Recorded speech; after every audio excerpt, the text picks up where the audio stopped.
Welcome back to my channel.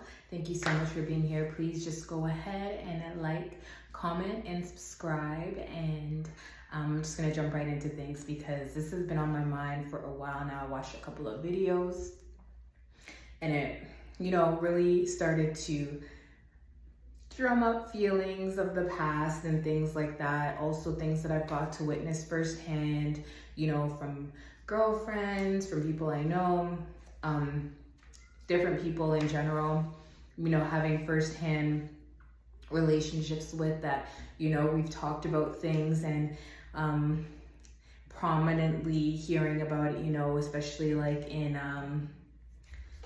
Black communities and things like that. The Black community, not Black communities, but the Black community. I feel like it's a very untouched topic. I feel like there's bringing more awareness to it now, but I just definitely want to touch on it because it's something that I've experienced also firsthand and, things of that nature. Also, it kind of jogged me into thinking about it because yesterday, but first let me tell you what the topic is. So firstly, and I'm sorry for whoever this offends or if, you take this the wrong way or anything like that. I'm not doing that for that purpose. It's just to bring awareness. So I really wanted to touch on the basis of abuse, not only from, partners and it's from family members, from friendships, from things like that. And when I say the word abuse, I don't mean it in the way of there's so many things that can cause disruption and make a person just really feel the weight of certain things, and then it translates into different things, either into people pleasing or lashing back or them taking on those traits of that person, different things like that. And I feel like it's just not really talked about enough, especially in the Black community. So I'm just gonna go ahead and insert a couple of videos real quick, especially ones that resonated with me that I've watched over the past, I wanna say a couple of weeks or so. And you guys can go ahead and watch it. I'm sure to say something that is gonna make people mad and uncomfortable, but it's still true. It's not so much that these women are accepting the love they think they deserve. They're accepting the love that they're used to. A lot of their families have the same toxic mentality, and I think that's true for many Black women. I've been blessed. I know there are other Black women who are blessed with loving, caring, nurturing, uplifting families, but I will say something y'all aren't gonna like. It's not the norm. A lot of this doesn't even read as danger to many young women because it's what they're so used to hearing from their families. Diminishing Mom has a way of kind of playing the victim or kind of brushing off like whatever's happening, and it is very irritating to me. I have shared this with her. I don't have a problem telling her how I feel, but I certainly can't release it all because I know that it's going to fall on deaf ears. I have a question. Yeah. Is that just specific to your dynamic with her? Or do you feel like you also too are like her outside of your dynamic with her? Do I kind of explain things away the way that she does? Yes. To others? Do I? Are you shaking your head? Really? What? Well, no, I just not in a negative way. Like you. What I heard is that your mom is not fully acknowledging the things that you're saying to her that is frustrating her. Yeah. I would say you may have picked up the ability to what to me that is saying is your mom is not fully acknowledging whatever's happening. Like she is just kind of like, let's get past it. Yeah. And I think that you do that in a way where you don't fully acknowledge what's happening to you and you will explain it away to your own. So in those videos, I didn't watch them right now because I'm just going off of what I remembered, and what really stuck with me is, there's sometimes, can be competitions between mothers and daughters and, what they want to say to them and things like that. It just, sometimes it doesn't translate well. And, sometimes it's a lot of the times, especially in Caribbean culture, it's like, it's okay to tell somebody like, yeah, because you think you know everything, because this, that. It's almost praised.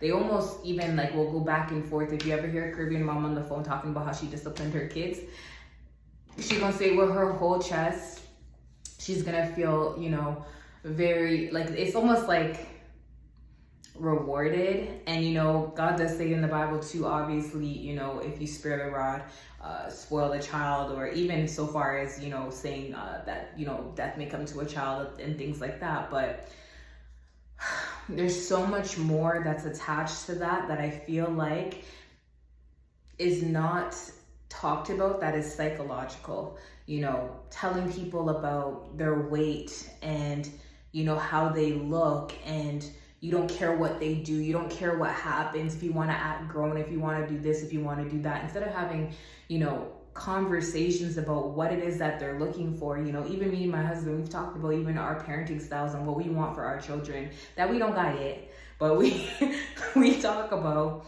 you know, the things that we both, if we come into a head about, not even to a head, but if we come into some sort of knowing and we're like, that's a little aha moment. Like, you know, we've talked about things before, you know, and whatever, that's not this, but we talked about things, and it's just more so like, we don't want to, you know, hide anything or shelter our children too much from, you know, the things that they want to know. You know, it's not so much of like staying in a child's place and all of that. When kids come to you with something they might have heard, or, you know, something like that, or not to shut them down when they come to you as a place of comfort and confidence. Like, you know, there's plenty of times that, you know, I've gone to my mom in confidence and the family ends up knowing my business. Why do they know my business? Why do they know? You thought, who's gonna know? They know, and they came back and they told me.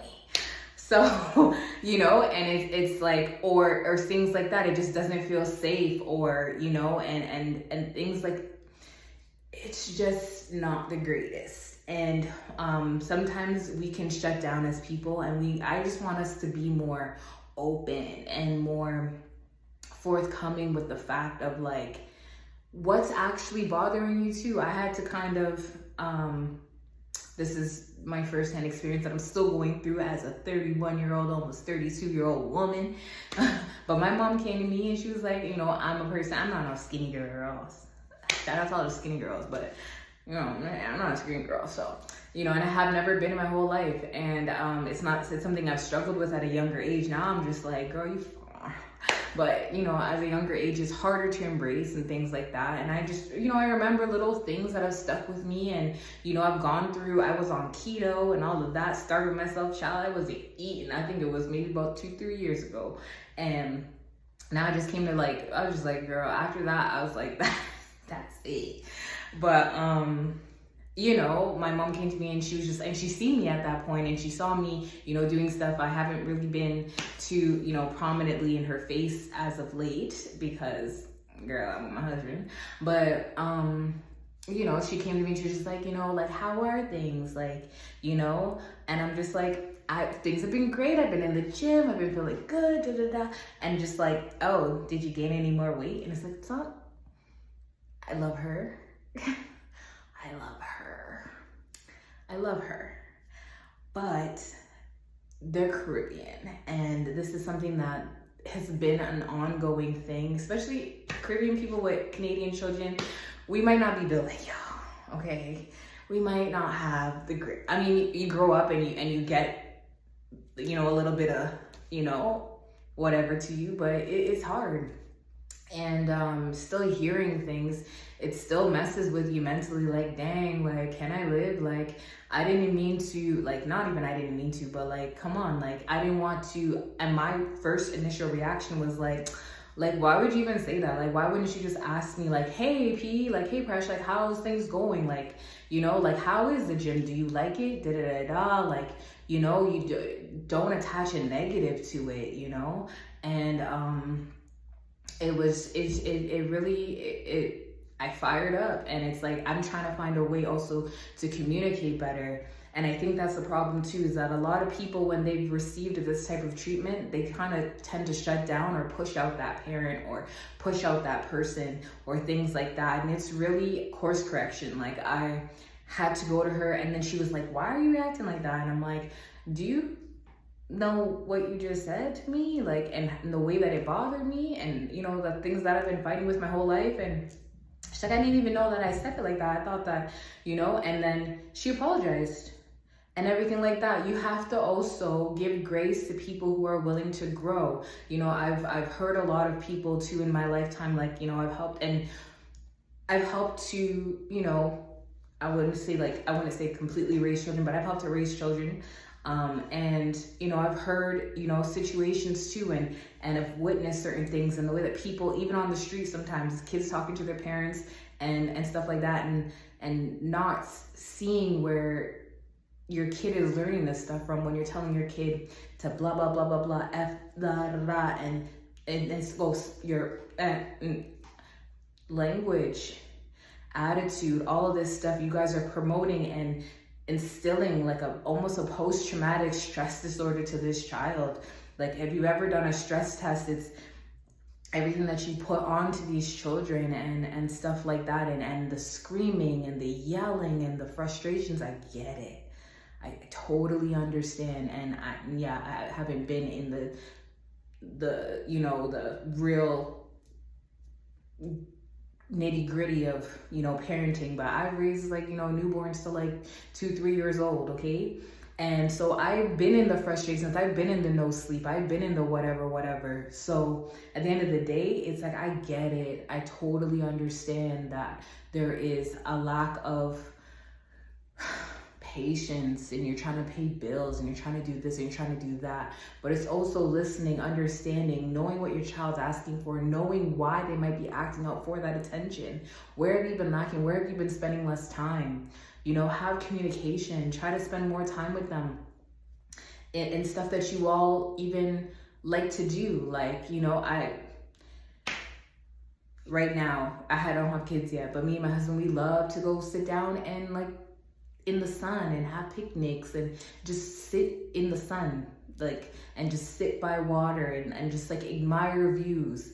And you bring your kids into that atmosphere that you guys are both comfortable with. Come outside of your zone, do something that involves, you know, and builds and bonds and everything like that, and just be cautious of that. And, you know, for people who don't have kids either, I know that you guys are going through different abuse phases and stuff like that, and just be knowing that, you know, there's something that you can come out on the other side. I know, I don't want to call you guys, I shouldn't say abuse victims, but people have been through abuse, even with a partner and stuff like that. Like, I've been there too. And, you know, just knowing that there's more to that. That's also what kind of jogged me to make this video today. Is so funny because I be playing too damn, sorry guys, I'm still trying to curb my little, I be playing all the time, okay? And my husband could tell me stop. And I don't, obviously. I'm just, if you guys see me for about 12 seconds, 12 minutes, whatever, okay? But I be playing all the time. So I was playing with him the other day, and last night, and he swatted me so hard. Like, not swatted, like, that looked really bad. He ain't do me like that. Sorry, baby, I know you watching. But like, he, I can't remember what I did, but I was trying to like bite him or something. And then so when I went down, he like came up and it was just like, connect. And I was just like, oh. But as soon as like I like went down, I started laughing because it didn't really hurt like that. Like, it was just like we were both sideswiped each other. And then after, I was just like, I was laughing so hard, my head was down like this, right? And then when I came up, he's like, I'm thinking he's gonna be laughing with me, like, it's so funny, right? So I was laughing hard, and I get up and he's like, are you okay? Like, what is wrong with you? Like, stop, are you okay? Like, and he wasn't even, like, he did not laugh, did not crack a smile. He's like, stop playing so much. And I'm just like, okay. But to go from, you know, somebody who didn't care to have any consideration for what happened to your well-being and contributed to your downfall and physically assaulted you and stuff like that, to go to somebody who accidentally just like, you know, whatever, I don't know, because I was laughing so damn hard, but to go to that, it's like such a breath of fresh air. It's so much of God. It's so much of that feeling of, you know, like I really made it with somebody special. you know, and you all can experience that. And just to let go of whatever you think or your body has been trained to, or your PTSD and all of that, and not thinking that you're worth enough, people pleasing, all of these stuff are created by our environments, things that we've gone through, bullying at school, frustrations, all of that are forms of abuse, you guys. And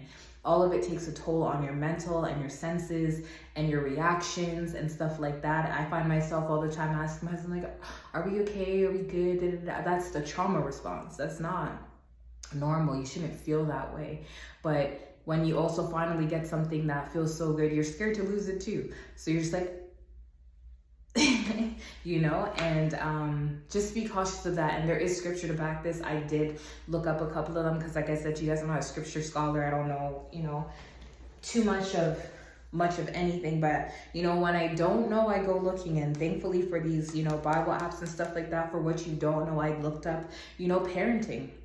I went to parenting today, and just to see, you know, what God's take on parenting was, because I know that we are all supposed to be like children to God and learning every day and things like that. Oh, I don't want to update my storage. Okay. Anyways, long story short, okay. So it says here in Proverbs 22 verses 6, it says, start children off on the way that they should go, and even when they are old, they will not turn from it. Then it says Ephesians 6 verses 4, fathers, do not exasperate your children. Instead, bring them up in training and instruction of the Lord. So, you know, when you sitting there and you screaming and you frustrated and all of that stuff, you know, it's really easy to tune somebody out that sounds like they're nagging you or screaming at you and stuff like that. And it's so much more of a consideration when it's spoken in a way that is relatable and understanding. It's just taking us a couple of extra steps to just really make your voice heard to your children. Create a safe space. Create a safe space. You don't want them ducking and dodging. Every time you raise your voice a little bit, they won't even know what's right or wrong anymore, because every little thing feels like a traumatic response to everything. Like, you gotta be more, you know, together than that. There's another one that I saw here. It's Proverbs 19 verse 18. Discipline your children, for in theirs, nope, that's not the one. But sure, I'll finish that out. Discipline your children, for in that there is hope. Do not be a willing party to their, Proverbs 19 verse 18, which is cool. Yeah, you know, take responsibility in parenting, but find a way that is relatable. Like I said, create a safe space. And then this is the other one that it was Colossians, don't do me. 3 verses 21. Fathers, do not embitter your children, or they will become discouraged. That is so powerful. God, you spoke it in the best way I could have found. You cannot continue to talk down or say things. If your child's not getting something, find a way, put them in tutoring, get them into something. Don't tell them that they're not doing the right thing. Don't tell them, oh my gosh, I always got to deal with this with you. Oh my gosh, I always got to come down to the school. Oh my God, what aren't you getting? What is so, like, what's wrong with you? I hate that one. What's wrong with you? What's wrong with you? Nothing is wrong with them. And maybe there is something wrong with them, but don't tell them what's wrong with them. You know, like, how can I help you? Is there something that you need from me right now? Are you craving my attention? I watched Super Nanny one day, and she was with this little girl, and the parents were like, they don't listen to, freaking out. And they had a newborn, and they were just popping the kids out, which is fine, you know, each his own, not me. But they ended up it was too overwhelming. It was just way too overwhelming. Their house was chaotic and their kids were acting out. Super Nanny went downstairs with the daughter. She was sitting there and she said, you know, what's going on? Like, do you want to play? Da, da, da. She said, yeah, you know, I really would love to play. You want to see this? Got so excited. She was so well behaved. She's like, yeah.